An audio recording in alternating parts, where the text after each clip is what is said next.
Now, just a couple of weeks ago, we had the introduction of patch 3.8, and it overhauled a lot of the game, but most importantly, it overhauled most of multiplayer, at the very least as we knew it. Now, as of today, another balance patch went live, and what I want to do in this video is explain all of the changes in each of the matchups, and how it's more than likely going to be affecting the game. Because I'm not gonna lie, I've been looking around on Reddit and on the Battle.net forums, and pretty much any of the forums out there, and a lot of people are responding very emotionally. In particular, Terran players seem to be happy and Zerg players seem to be very upset. But what I want to do today is simply go over all of the matchups and talk about the changes rationally. Because obviously, why did we see the changes in patch 3.8 to begin with anyway? Well, basically, a lot of the units in StarCraft 2 were underused and some of them were a little overused. And the entire goal of this overhaul to multiplayer is to make, underperforming segments of the game a little bit stronger. Now, real quick, before we talk about the changes, I just want to quickly talk about the timing of these changes as well, because I've seen a lot of people get upset over them,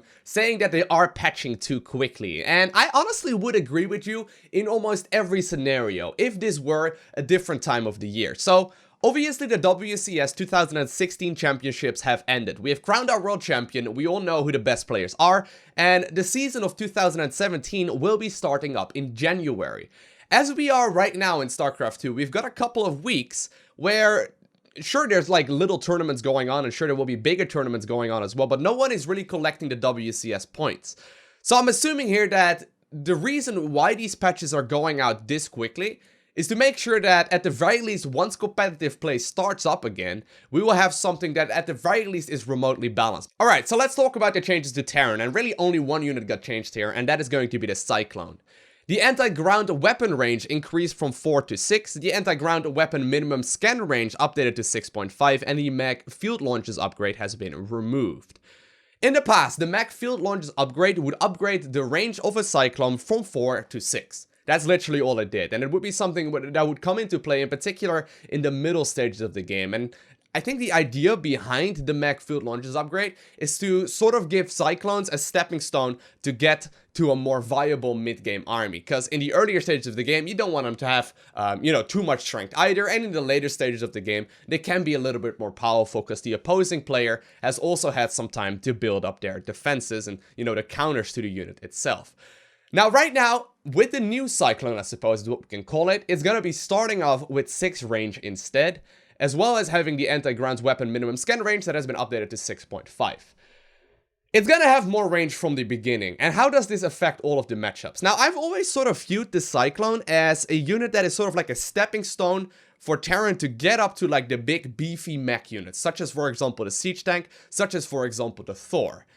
And in the previous version of it really wasn't much of the case. The only times you would really play, the Terran Cyclone, and at the very least in my experience and also by watching a lot of the professional games, it seems like the only time you would really make it is sort of like a mid-game or like early game sort of gimmick, as like a very aggressive push that you could execute in combination with, for example, Hellions, like Hellion Cyclone, Hellbat Cyclone. Little pushes like that would work out, reasonably well, unless your opponent scouted it early and it would just completely get shut down.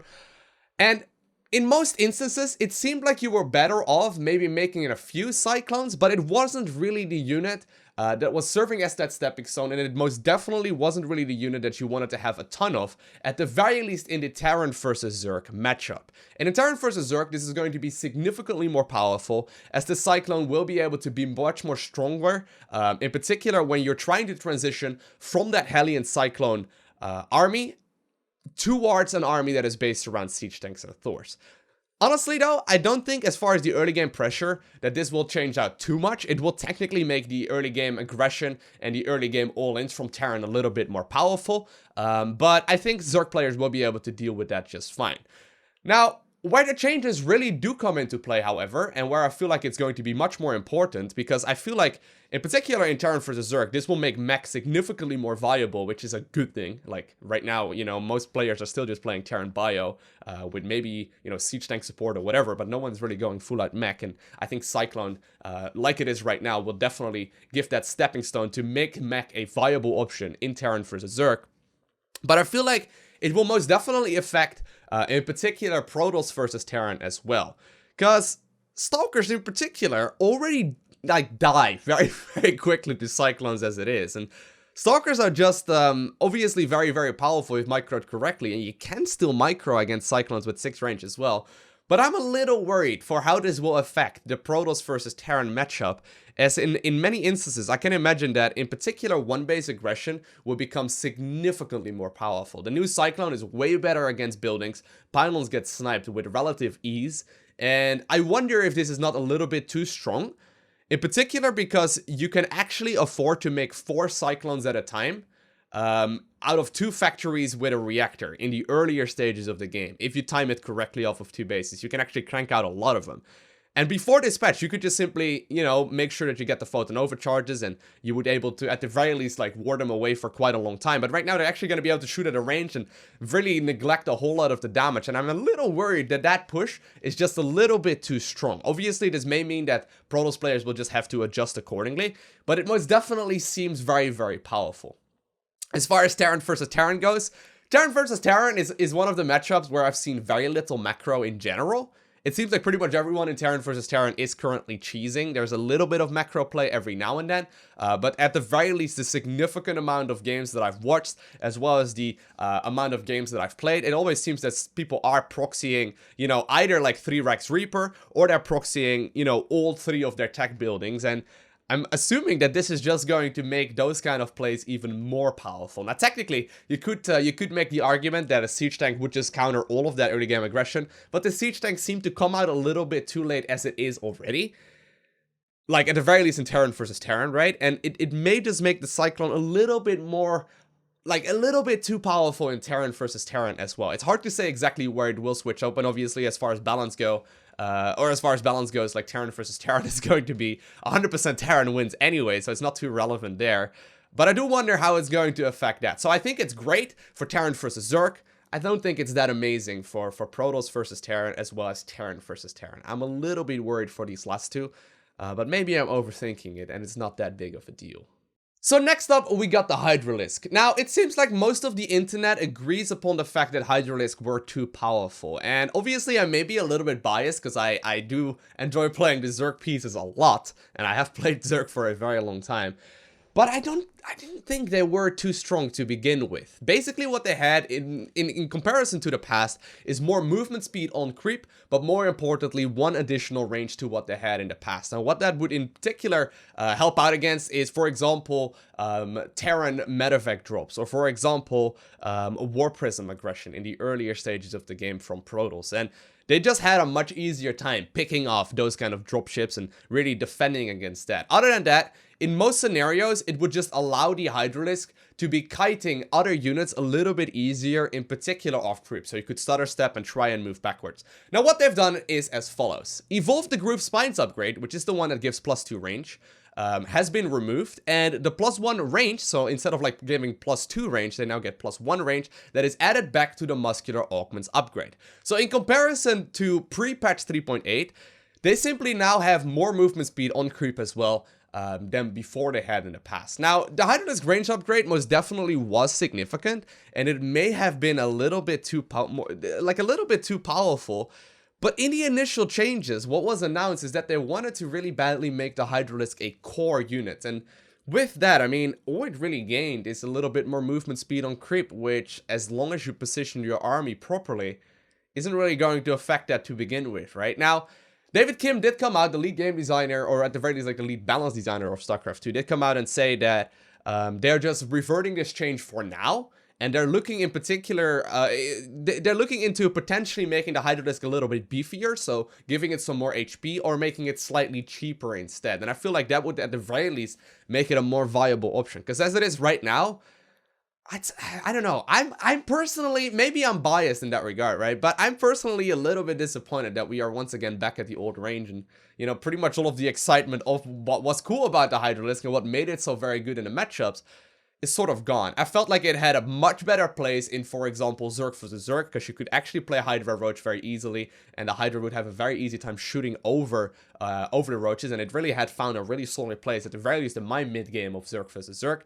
And I felt like in Protoss versus Zerg, there still were plenty of counters for Protoss to deal with the Hydra. I mean, a lot of the Protoss players started sitting back and tacking up towards, you know, in particular carriers relatively early on. And we'll talk about that in just a little bit.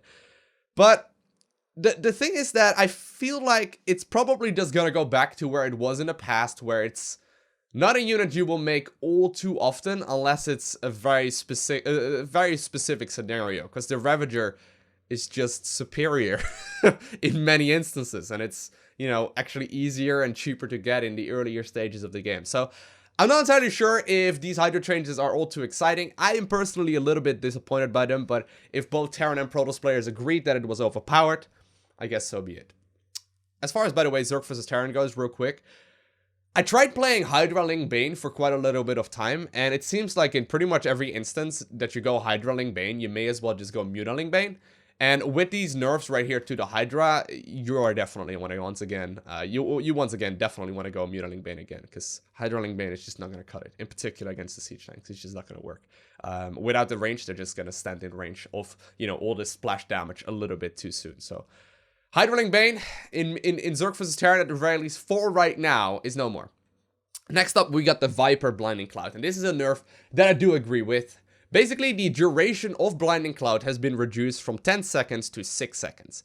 So what a lot of Zerg players were going for is Hydralisk Bane into well, maybe a couple Infestors as well, but Hydralisk Bane into, for example, Vipers, or Mutaling Bane into, for example, Vipers. And the idea behind that is that, obviously, since Widow Mines actually shoots something that is considered to be a spell, so you can't Blinding Cloud it, siege tanks work a little bit differently, and since the siege tank's damage got buffed significantly, the Blinding Cloud upgrade is extremely good, as you can just completely nullify the siege tank as it is. And in all honesty, this is not going to affect the siege tank micro whatsoever, as in all instances where you Blinding Cloud a siege tank, it's still going to have to unsiege and move over, right? Like 6 seconds is still plenty of time for it to, you know, basically get taken care of. Where I feel like this will affect quite a little bit is where Zerg just ended up making like 8 Vipers and just Blinding Cloud the entire Terran army, and then, you know, the Terran army just dies.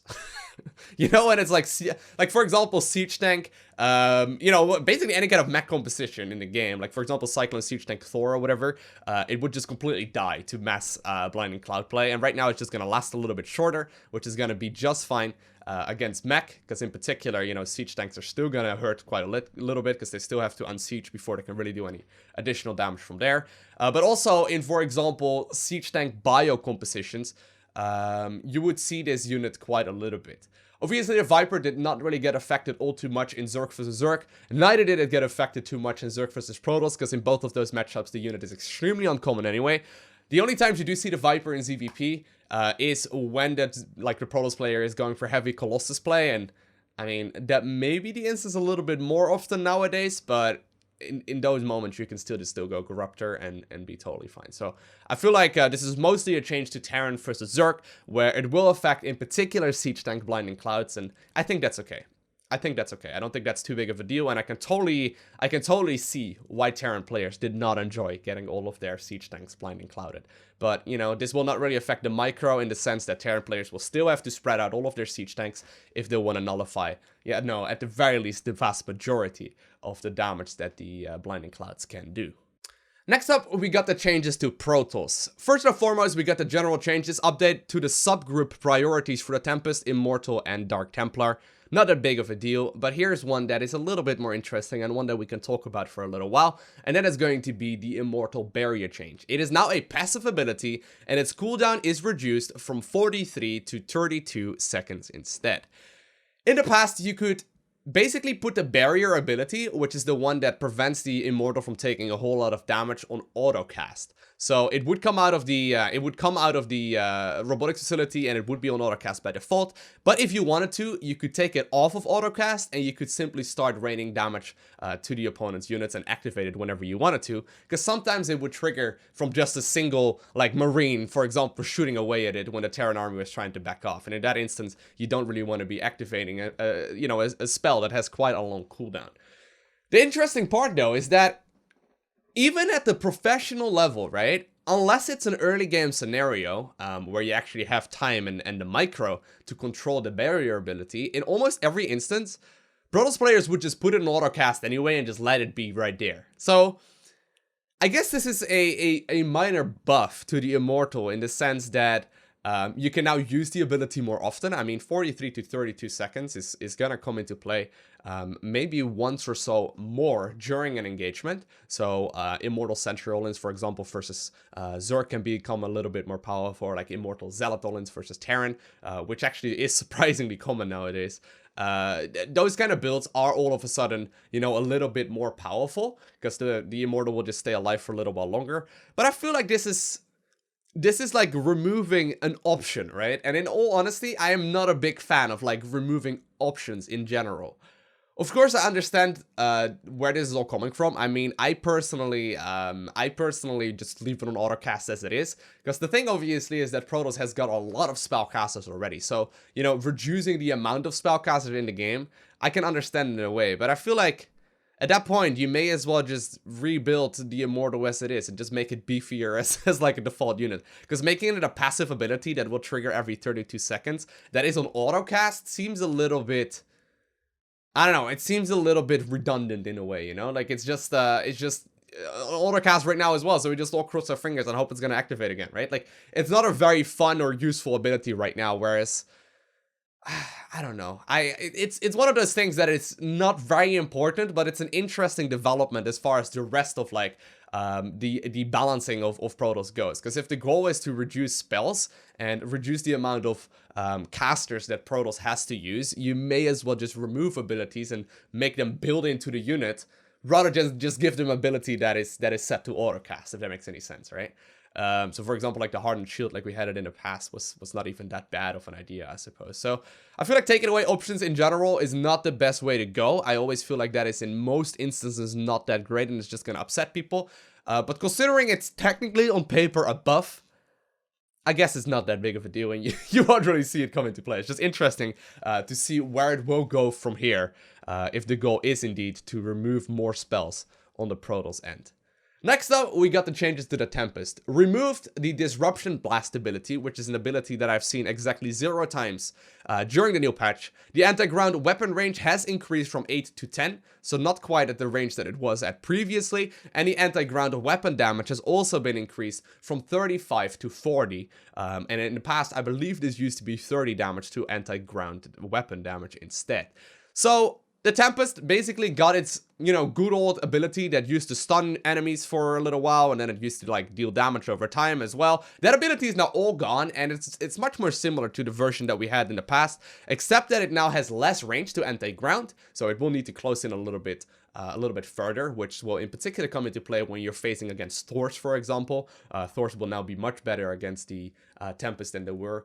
And they also now have more damage output, so while they do have to move forward a little bit further in order to be effective, they're now also going to be able to shoot a little bit more at, you know, a higher damage output, so to say. So, like I said, I have not seen Disruption Blast a single time, besides me gimmicking around with it when the patch initially went live, and I tried it out, and I didn't really like it all too much, so yeah, I think this is fair. I think this is a good change. The idea behind it was obviously that you could deal with sieged up tank lines a little bit easier, because mech would be, at the very least, there was the idea that mech would be a lot more common. Since mech isn't all too common anyway, as it is right now from Terran, because Marine Marauder Medevac still is king in the Terran versus Protoss matchup, at the very least for right now. Obviously with the Cyclone buff, it may be a little bit different once again as well, but I feel like this is a fair thing to do. This is one of those changes, though, that I feel like it's a little bit too early, right? Like, the entire goal of the Disruption Blast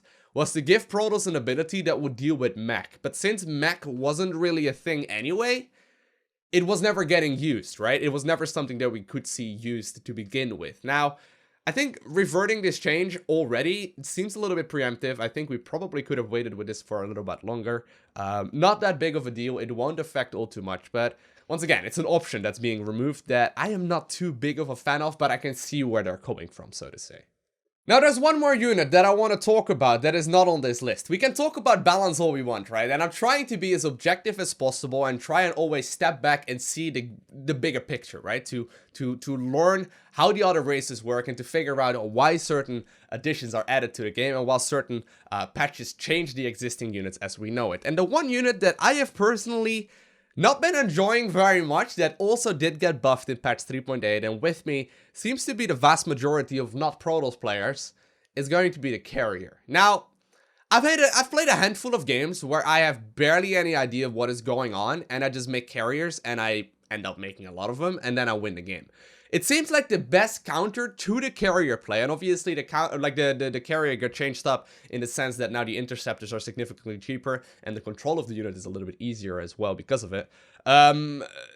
Basically, it seems like the best counterplay that you can do in all matchups, so in particular in Zerg versus Protoss, but also in Terran versus Protoss, is to kill Protoss before they get the maxed out carrier bull out. But if you don't manage to do so, you're just kind of in a bad situation. Now, technically speaking, it is possible for Zerg in particular, because that's the situation I'm most comfortable with, I suppose, to counter carrier play by just simply denying the Protoss their fort base for as long as possible and while taking the entire side of the map. Technically speaking, you can counter carrier play just fine if you go ahead and play the Viper static defense and, for example, Corruptor Queen compositions, right? You can counter it just fine.